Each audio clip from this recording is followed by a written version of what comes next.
ሰላም ጤና ይስጥልኝ የተከበራችሁ አድማጭና ተመልካቾች፣ አሁን ለሰዓቱ የተመረጡትን በአዲስ መረጃዎች ተመልሰን ተገናኝተናል።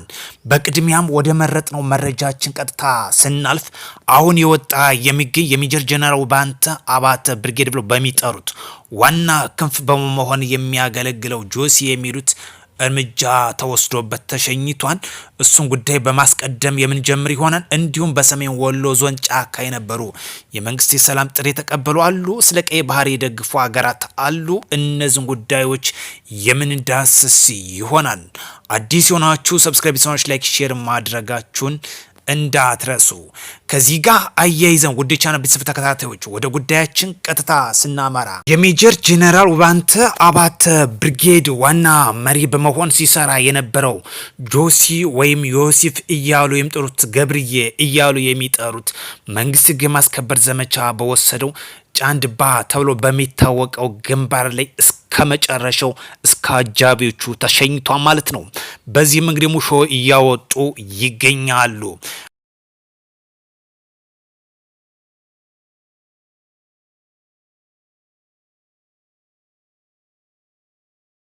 በዚህ ግንባር እንግዲህ የወጣንበትን አላማ ግብሳና ደርስ አንመለስም እያሉ ራሳቸው ግባቸውን እየጨረሱ ይገኛሉ። በዚህም የሜጀር ጄኔራል ውባንተ አባተ ብርጌድ ራሳቸው ብሎ በሰየሙት ጆሲ ወይም ዮሲፍ ገብርዬ እያሉ የሚጠሩት በተወሰደው ሕግ የማስከበር ዘመቻ እስከ አጃቢዎቹ ድረስ እስከ መጨረሻው ተሰናብቷል።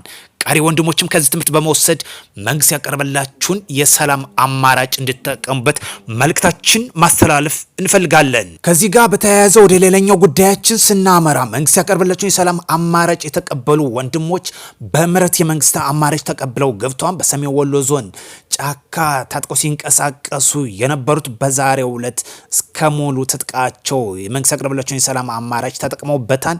የሀገር ሽማግሌዎች፣ የሃይማኖት አባቶች በተገኙበት አቀባበል አድርገውላቸዋል ማለት ነው።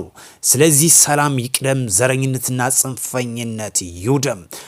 ወደ ዋናው ሌላ ጉዳያችን ከዚህ ጋር እያይዘን ስናልፍ እስራኤል የባህር በር ጉዳይ ኢትዮጵያ ጎን ላይ እንደተሰለፈች ገልጻለች። ኢትዮጵያ በሰላማዊና በዲፕሎማሲያዊ መንገድ የባህር በር ለማግኘት የምታደርገውን ጥረት እስራኤል ሙሉ በሙሉ እንደምትደግፍ ገልጻለች ማለት ነው።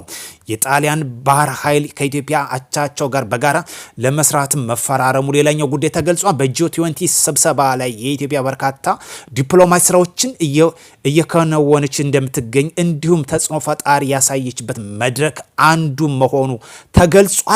ውድ ቻናል ቤተሰብ ተከታታዮች እዚህ ጋር አንድ ነገር ላስገንዝባችሁ ፈልጋለሁ።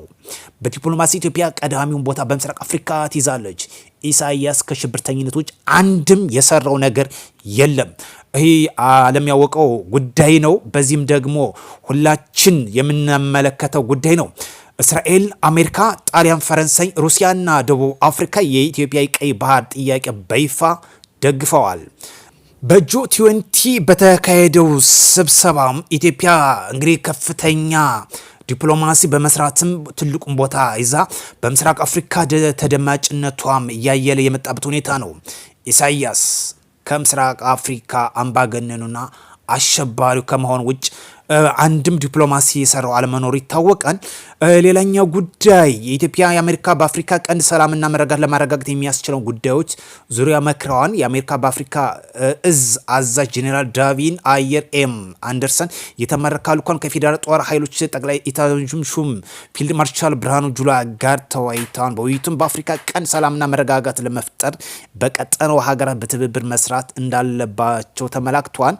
ሁለቱ ሀገራት ወታደር ጨምሮ በተለያዩ መስኮች ለበርካታ ዓመታት በትብብር እየሰሩ መምጣታቸውን ያነሱት ፊልድ ማርሻል ብርሃኑ ጁላ ኢትዮጵያ በሽብርተኝነት በማዋጋት ከፍተኛ ሚና ትገኛች ብለዋል። ኢትዮጵያ ባህር በር ፍላጎት ሰላማዊ፣ ኢኮኖሚያዊና ለመገንባት መሆኑን ያብራሩት የጦር ኃይሎች ጠቅላይ ኢታማዦር ሹም ፊልድ ማርሻል ብርሃኑ ጁላ ከአሜሪካ ያለው ወታደራዊ ግንኙነት ተጠናክሮ እንደሚቀጥል ልኡካን ቡድኑ አስረድተዋል። ፊልድ ማርሻል ብርሃኑ ጁላ እንደገለጹ የኢትዮጵያ አልሸባብን ለማዳከምና የሽብር ሴራውን ለማክሸፍ የምትወስደውን የኃይል እርምጃ አጠናክራ ትቀጥላለች።